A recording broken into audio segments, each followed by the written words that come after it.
안녕하세요. 회계사의 경영처방입니다. 오늘은 재고의 전율이 느려질 때 왜 현금이 고갈되는지, 그리고 대표가 어떤 신호를 먼저 잡아야 하는지 정리해드리겠습니다. 재고는 장부에서는 자산처럼 보이지만 대표 입장에서는 현금이 물건으로 바뀐 상태입니다. 그래서 재고 회전이 느려지는 순간 회사는 매출이 있어도 통장 잔고가 급격히 불안해질 수 있습니다. 오늘 영상 끝나면 재고 회전이 느려질 때 벌어지는 일과 당장 손볼 우선순위가 생기실 거예요. 결론부터 말씀드리겠습니다. 재고의 전율이 느려지면 회사는 4단계로 현금이 말라갑니다. 첫 번째, 팔리는 속도보다 사는 속도가 빨라져서 현금이 먼저 빠져나갑니다. 두 번째, 보관과 관리 비용이 늘고 재고 손실이 생깁니다. 세 번째, 할인과 프로모션이 늘면서 마진이 무너집니다. 네 번째, 결제일과 세금 이벤트에 맞아 현금 고갈이 발생합니다. 이 흐름을 이해하면 재고가 늘었는데 왜 이렇게 불안하지? 가 정확히 설명됩니다. 먼저 재고의 전율이 무엇인지 아주 쉽게 정리하겠습니다. 재고의 전율은 재고가 얼마나 빨리 팔려서 현금으로 돌아오는지를 말합니다. 쉽게 말하면 재고가 창고에 머무르는 시간입니다.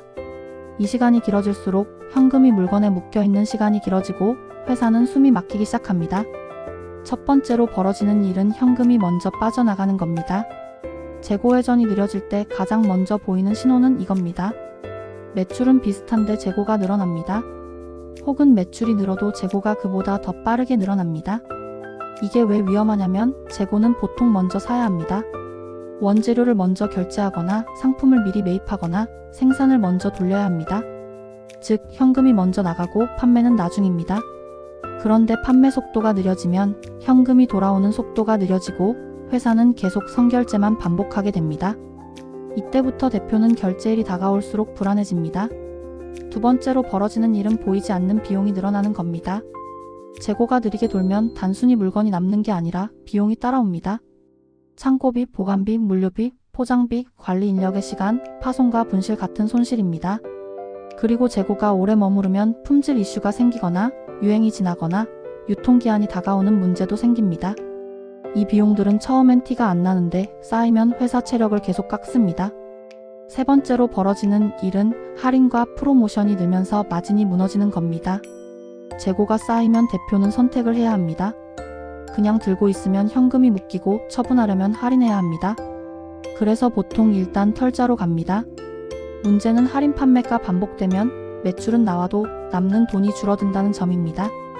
이때 회사는 바쁜데도 돈이 안 남는 구조로 들어갑니다.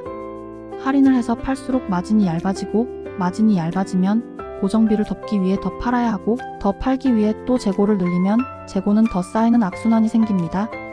재고 회전이 느려질 때 현금이 고갈되는 가장 무서운 이유가 바로 이 악순환입니다.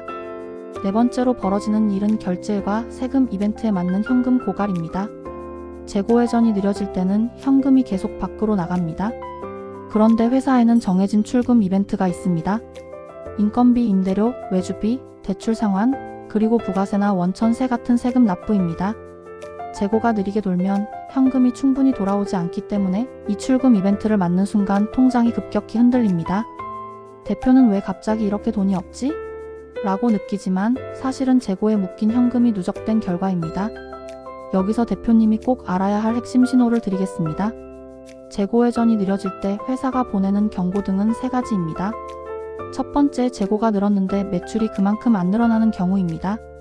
두 번째, 잘 안 도는 품목이 눈에 띄게 늘어나는 경우입니다.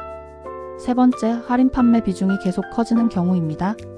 이 3가지가 보이면 지금은 영업이 아니라 재고 구조가 현금을 막고 있을 가능성이 큽니다. 그럼 대표는 무엇부터 해야 할까요? 재고를 완벽하게 관리하려고 하면 시작도 못합니다. 그래서 창업성장 단계에서는 다음 3가지 우선순위만 잡으시면 됩니다. 첫 번째, 느리게 도는 재고를 먼저 분리합니다. 품목을 A, B, C로만 나눠보세요. 잘 도는 품목, 그냥 도는 품목, 안 도는 품목. 이 중에서 안 도는 품목이 현금을 잡아먹는 주범입니다. 안 도는 품목은 과감하게 줄이거나 처분 계획을 세워야 합니다. 두 번째, 발주와 생산의 속도를 낮춥니다. 재고 회전이 느려질 때 가장 위험한 결정은 언젠가 팔릴 거니까 더 만들어 두자입니다. 이건 현금을 더 묶는 결정입니다. 회전이 느려졌다면 발주량과 생산량을 먼저 낮추고 현금이 돌아오는 속도를 맞춰야 합니다. 세 번째, 재고를 현금으로 바꾸는 전략을 세웁니다. 할인도 방법이지만 무조건 할인만이 답은 아닙니다. 세트 구성, 묶음 판매, 채널 전환, 오래된 재고부터 우선 노출, 비입이 대량 처분 같은 방식도 있습니다. 중요한 건 언제까지 현금으로 만들 것인지 목표를 잡는 겁니다. 목표 없이 들고 있으면 재고는 계속 비용이 됩니다. 자, 이제 오늘의 실전 체크리스트를 드리겠습니다. 대표님이 오늘 바로 점검할 5가지입니다. 첫 번째, 재고 금액이 최근 3개월 동안 늘고 있는가? 두 번째, 재고 증가 속도가 매출 증가 속도보다 빠른가? 세 번째, 안 도는 품목이 전체 재고에서 차지하는 비중이 커지고 있는가? 네 번째, 할인 판매 비중이 늘면서 마진이 줄고 있는가? 다섯 번째, 다음 달에 큰 출금 이벤트를 재고 회전만으로 버틸 수 있는가? 이 5가지 중 2개 이상 해당되면 재고 회전 문제로 현금이 막히고 있을 가능성이 큽니다. 이때는 매출을 더 늘리기 전에 재고를 현금 관점으로 재정리하는 게 훨씬 빠른 해결책이 될 수 있습니다. 마무리하겠습니다.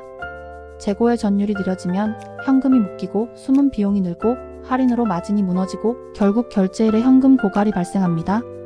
재고는 자산이지만 대표 입장에서는 현금입니다. 그래서 재고 회전이 느려지는 순간부터는 재고 관리가 아니라 현금 관리라고 생각하셔야 합니다. 다음 영상에서는 대출 한도를 올리는 재무 습관 7가지를 정리해 드리겠습니다. 영상이 도움되셨다면 구독과 좋아요 부탁드리고요. 댓글로 업종과 재고가 쌓이는 이유가 판매 부진인지 대량 구매인지 그리고 지금 가장 많이 쌓인 품목이 무엇인지 남겨주시면 그 상황에 맞춰서 재고, 회전 개선 순서를 더 구체적으로 예시로 정리해 드리겠습니다. 감사합니다.